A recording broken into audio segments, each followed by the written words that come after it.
नमस्कार, प्रदेश के चर्चित डिबेट शो आज की फाइट में आप सभी का स्वागत। मैं हूं आपके साथ हेमंत कुमार और आज की फाइट में भर्ती परीक्षाओं में लीक की बात करेंगे कि तमाम जो सरकारी नौकरियों की भर्ती परीक्षाओं को फुल प्रूफ कैसे किया जाए, क्योंकि युवाओं का ये सपना है कि सरकारी नौकरियों की भर्ती परीक्षाएं निष्पक्ष और पारदर्शी तरीके से संपन्न हो सके, ईमानदारी मेहनत से युवाओं का चयन सरकारी सेवाओं में हो सके। लेकिन बीते कुछ सालों में हम देखते हैं कि कई बड़ी भर्ती परीक्षाएं जिनकी पूरी की पूरी प्रक्रिया ही दूषित और कलंकित नजर आई, जिन्हें हाईकोर्ट तक ने रेखांकित किया और ये चिंता जाहिर की कि हमारा सिस्टम कैसे फुल प्रूफ होना चाहिए।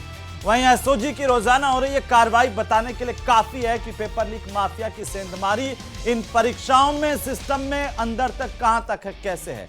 कहीं डमी कैंडिडेट के तौर पर, कभी पेपर लीक के तौर पर, और इतना ही नहीं, परीक्षा माफिया ने फर्जी प्रमाण पत्रों के जरिए भी बेईमानों को सरकारी नौकरी तक पहुंचाया है। ये हम सब के लिए चिंता का विषय है। ये हमारे सिस्टम पर कई गंभीर सवाल खड़े कर रहा है। इसी पर आज करेंगे प्रदेश की सबसे बड़ी चर्चा। पहले रिपोर्ट देखिए।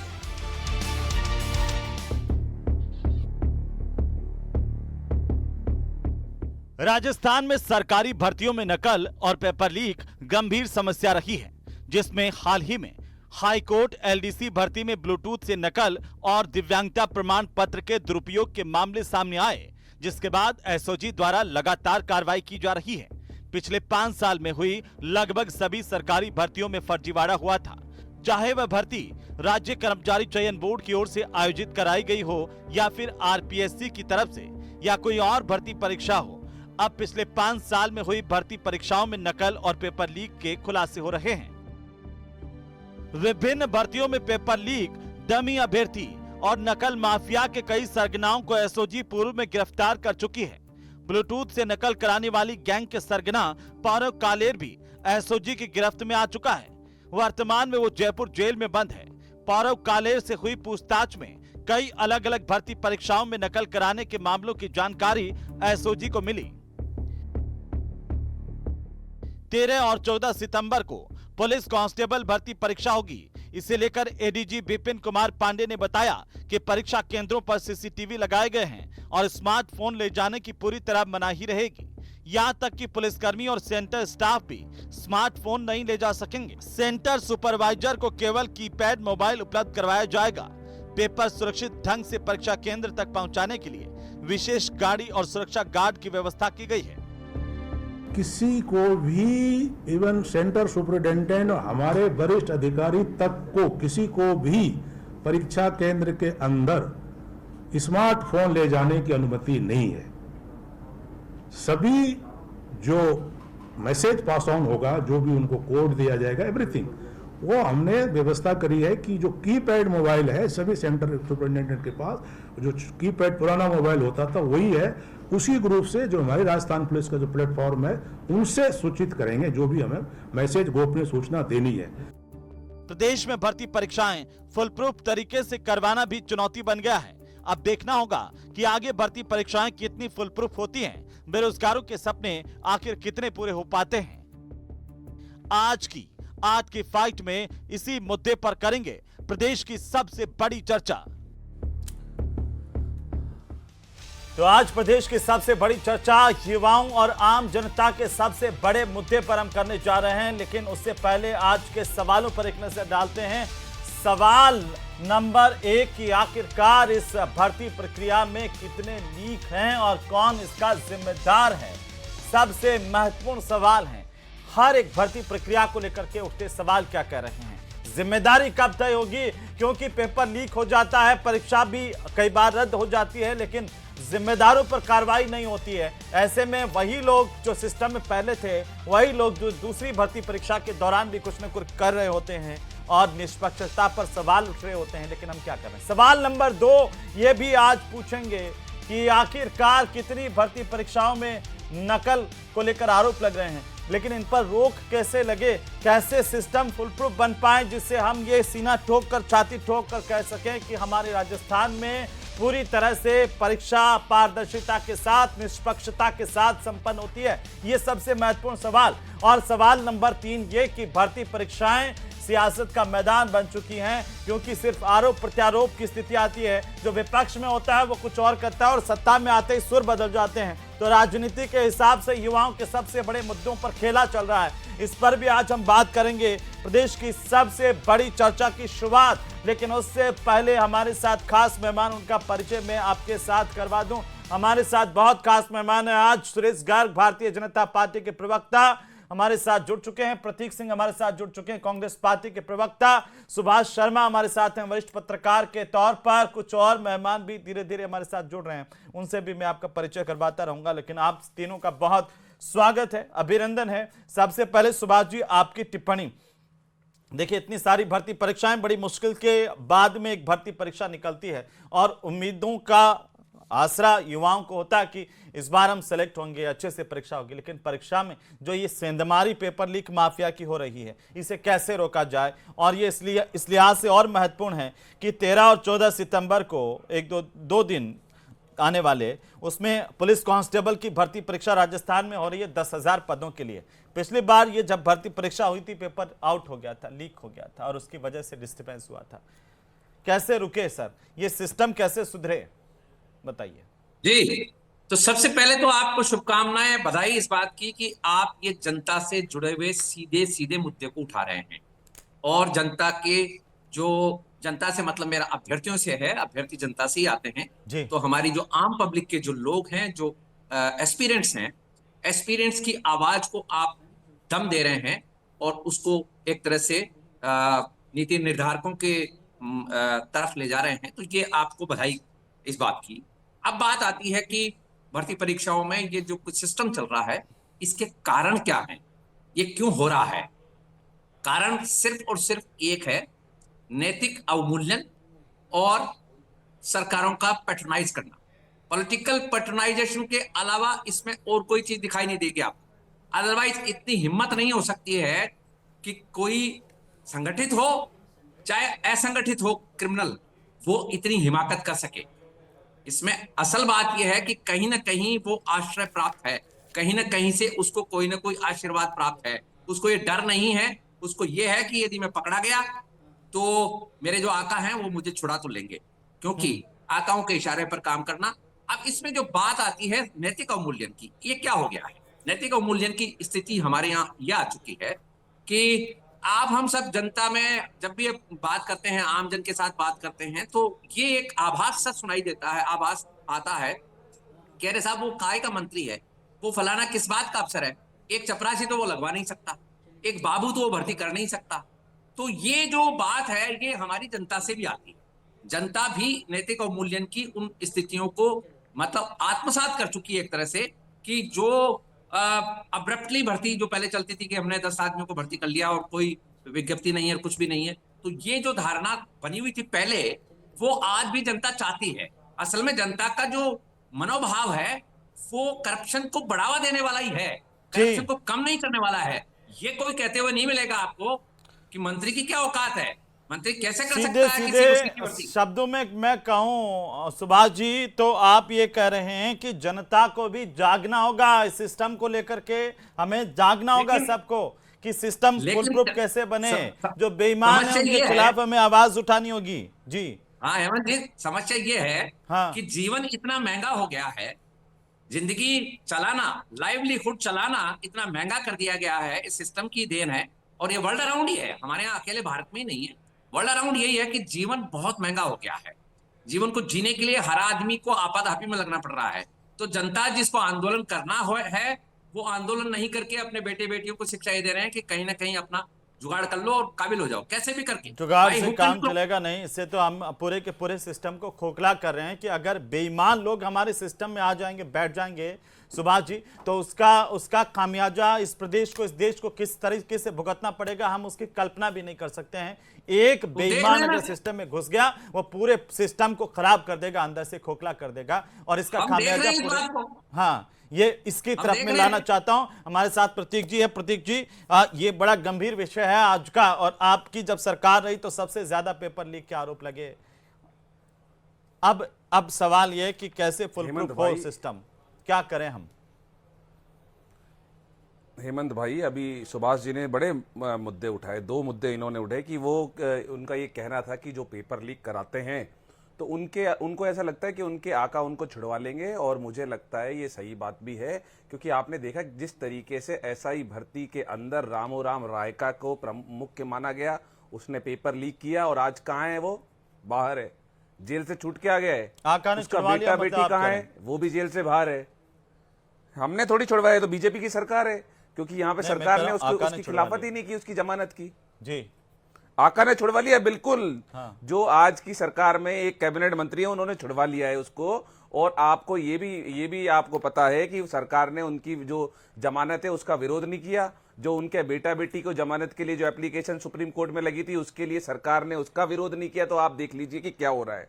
एक और खबर आपको बता रहा हूं कि सरकार, आप पेपर लीक की बात कर रहे हैं, जोधपुर में अभी 5 दिन पहले टीचर भर्ती की परीक्षा हुई थी, उसके अंदर जो है वो लिफाफा खोला मिला था। वहां पे अभ्यर्थियों ने नारे लगाए कि पेपर लीक हो गया, पेपर लीक हो गया, लेकिन सरकार ने उसकी जांच नहीं कराई। पेपर लीक हुआ है या नहीं हुआ है ये बाद में पता लगता, लेकिन उसकी जांच तो कराते कम से कम। तीसरी बात, आपको याद होगा, एक एमएलए है ब्यावर के, उनकी बेटी ने फर्जी तरीके से दिव्यांगता का सर्टिफिकेट लगा करके और नायब तहसीलदार वो लग गई। वो बीजेपी के एमएलए हैं, उनको जांच के लिए बुलाया एसओजी ने, वो जांच के लिए नहीं गई।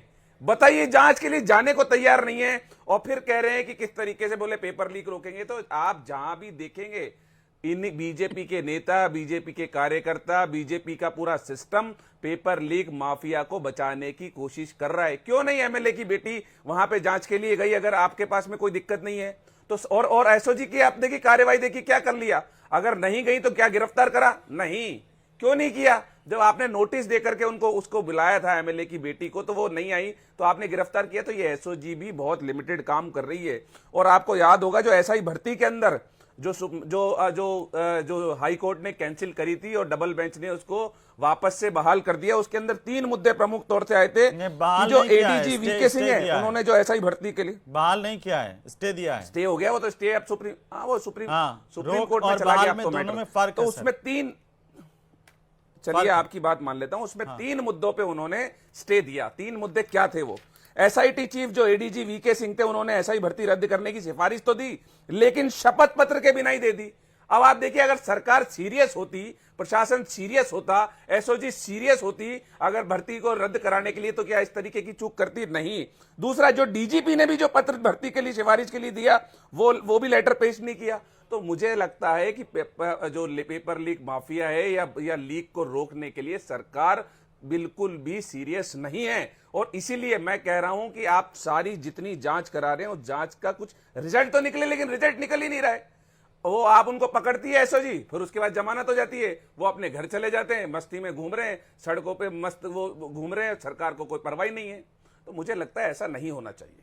जी, हमारे साथ लादूराम चौधरी जुड़ चुके हैं गोदारा, और बेरोजगारों के नेता लगातार इसे लेकर भर्ती परीक्षाओं को लेकर के कैसे युवाओं को न्याय मिले इस पर काम करते हैं। लादूराम जी, आपका भी स्वागत है। लेकिन गर्ग साहब, कांग्रेस ये आरोप लगा रही है कि जैसे सुभाष जी कह रहे थे, सबसे बड़ी खामी तो यह है कि इसलिए पेपर लीक माफिया सक्रिय है, कुछ भी कर जाते हैं कि उन्हें पता है उनके आका छुड़ा लेंगे। रामोराम रायका जैसे बेईमानों को भी छूट मिल गई, वो कह रहे हैं कि बीजेपी ने, उनके आका बैठे हैं, उन्होंने छुड़ा लिया। तो ये इसलिए पेपर लीक माफिया खत्म नहीं हो सकता।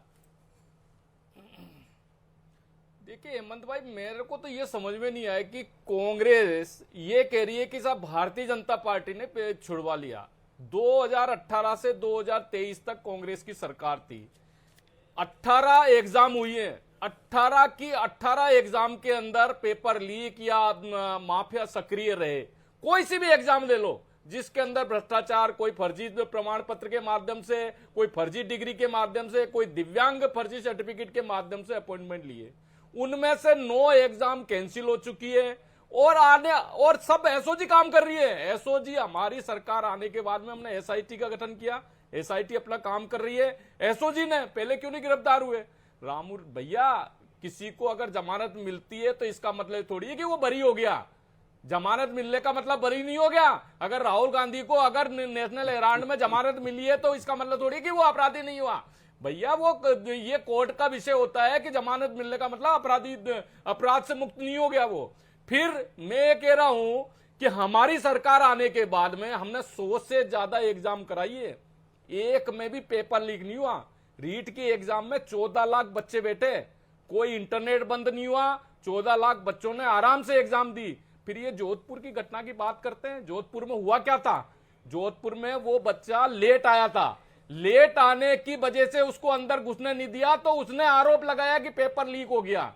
जब इंक्वायरी हुई तो पता लगा कि वो बच्चा लेट हो गया था। ये कह रहे सब इंक्वायरी नहीं हुई। अरे भाई इंक्वायरी हुई है, आरपीएस जी ने खुद ने बोला है कि एक्चुअल में ये चीज है कि वो लड़का एग्जाम देने से वंचित हो रहा था, तो उसने माहौल बनाया कि पेपर लीक हो गया, पेपर लीक हो गया। लेकिन जब से भजनलाल जी की सरकार आई है, एक भी पेपर लीक नहीं हुआ। 100 से ज्यादा एग्जाम हो चुकी है, 75,000 से ज्यादा नौकरी दे चुके हैं, 85,000 से ज्यादा की प्रक्रिया अधीन है। अच्छा एक बात बताइए, लेकिन इन्होंने 5 साल के अंदर 2 लाख से जी क्या आप ये कह रहे तो हैं? मैं हेमंत भाई ये कह रहा हूं कि हमारी सरकार आने के बाद में हमने बड़े बगर, अरे मुख्यमंत्री का पीएसओ इन्वॉल्व, यानी कि सीधा सीधा वो मुख्यमंत्री आप पर इन्वॉल्व कह हो दो, गया आप ना। उन पर कह दो। अगर वो कह रहे हैं मुख्यमंत्री कि का आपके PSO को भी आपके गिरफ्तार विधायक किया हैं, जाता, तो आपके इसका मतलब विधायक है की कि बेटी जब पूर्व फर्जी मुख्यमंत्री अशोक गहलोत इस जी तरह भी के उसमें प्रमाण पत्र गिरफ्तार लगा करके उसमें शामिल है। सरकार में उप तहसीलदार बन गई, वो तो जांच करवाने तक भी नहीं जा रही।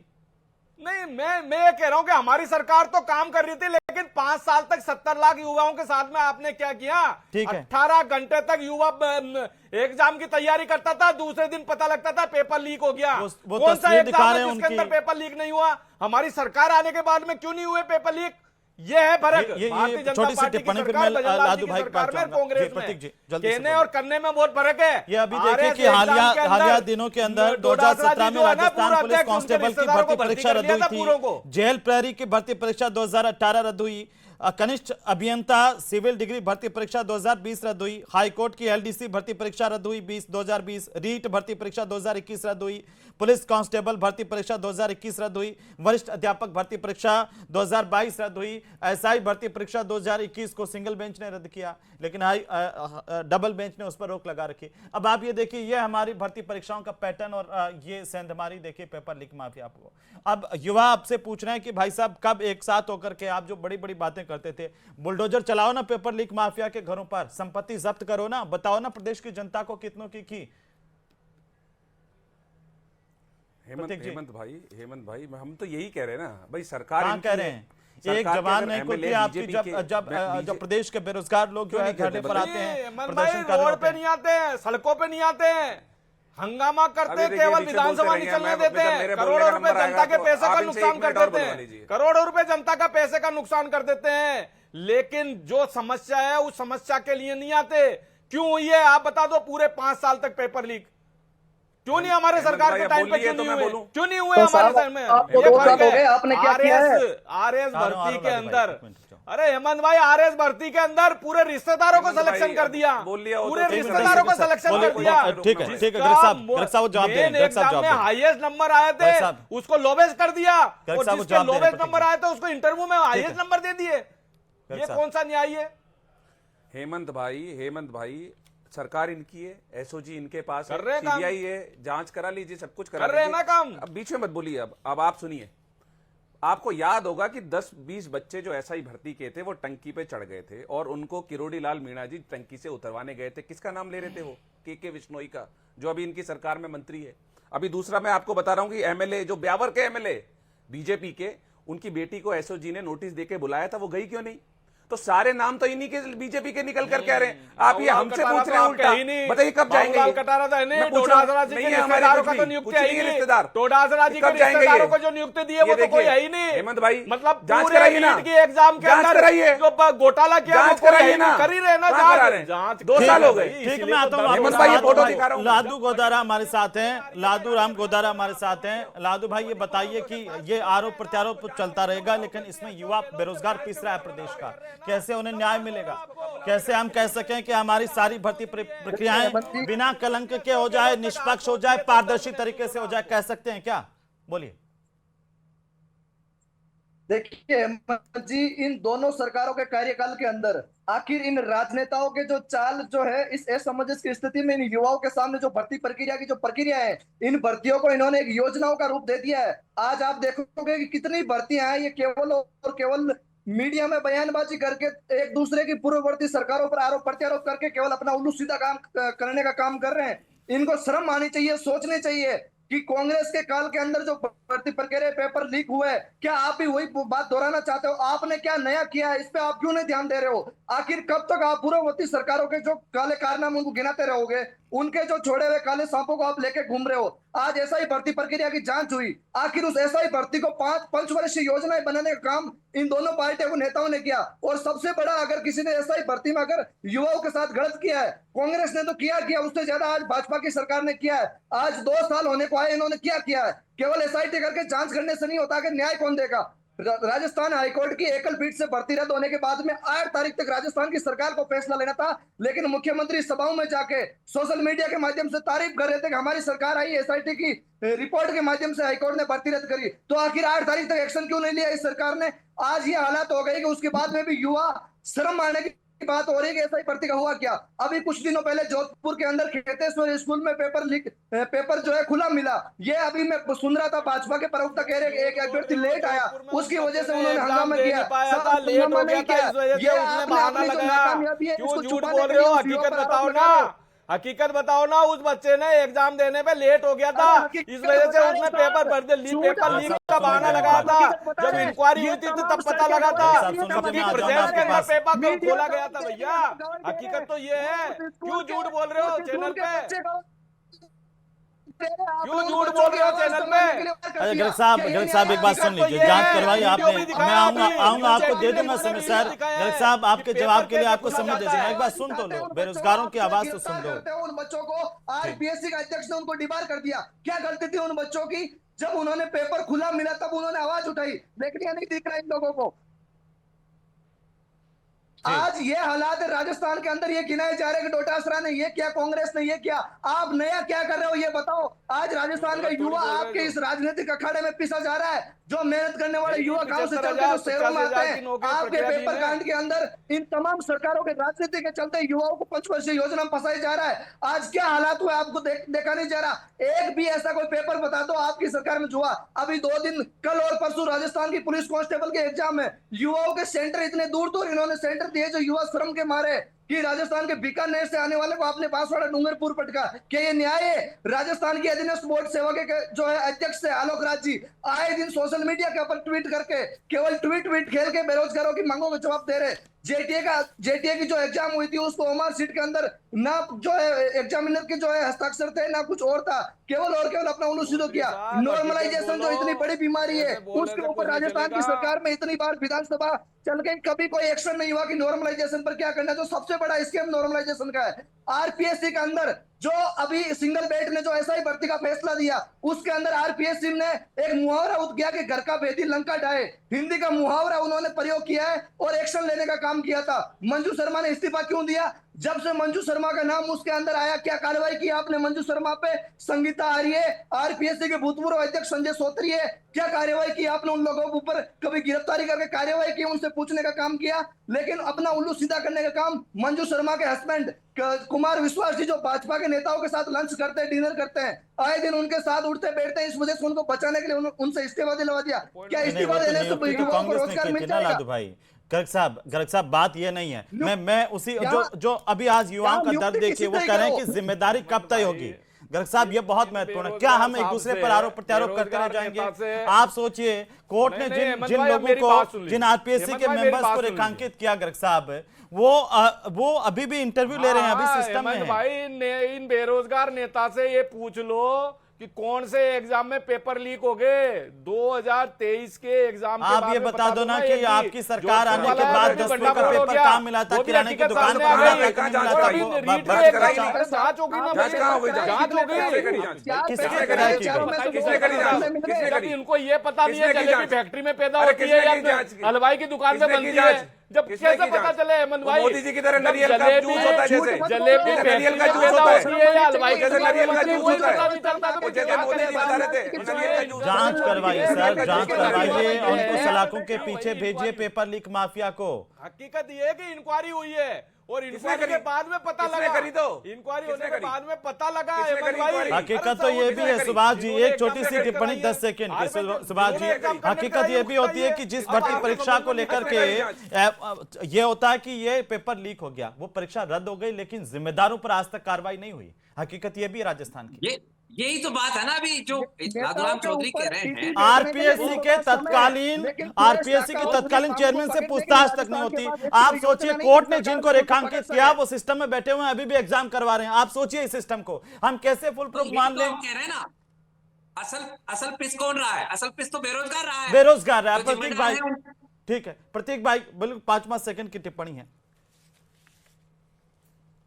देखिए, मुझे ऐसा लगता है कि जो जोधपुर में भी जो पेपर लीक हुआ उसकी जांच करानी चाहिए और सुरेश जी यहाँ भाई बता करके जाएं आपके कि राज्य में भी तो इतने जांच पेपर किस लीक हुए थे, क्यों नहीं करवाई? यही तो है ना, एक दूसरे पर आरोप लगा दो, लेकिन एक साथ होकर के हम 300 चाहते से थे कि ऊपर हमने लोगों को गिरफ्तार किया। सुरेश ढाका कहाँ है बताइए? आप बोल रहे हैं आप बताइए कहाँ है? एक आदमी को सुरेश गिरफ्तार ढाका किया कहाँ है? 300 ये भूपेंद्र सारण को आज तक गिरफ्तार नहीं कर पाए। बताओ, एक या दो कहाँ है आदमी सुरेश को ढाका? गिरफ्तार कर लिया और बोले 300 से ज्यादा आपने तो अरे पूछताछ आपने तक छोड़ नहीं दिया। की है। एक बात अरे बताइए, और दिया पूछताछ बोले, तक नहीं हुई है। जोधपुर में आपने पेपर छोड़ लीक दिया, नहीं आपने हुआ और बोले कब पेपर मगरमच्छ लीक हो गया। पकड़े क्या जाएंगे? है? कब जो पेपर लीक माफिया के खिलाफ बुलडोजर जैसी कार्रवाई होगी? मेरे गर्ग साहब, ये प्रदेश जानना चाह रहा है। हर कोई ये सोचता है, चाहे ईमानदार हो या फिर जो नौकरी में लगे हुए इन सर्विस हो, वो भी ये चाहते हैं कि फुल प्रूफ हो और प्रदेश के युवाओं के साथ न्याय हो। हर भर्ती परीक्षा पारदर्शिता के साथ सुनिश्चित कब होगी? ये सवाल लगातार बरकरार। बहुत शुक्रिया चर्चा में शामिल होने के लिए। नमस्कार।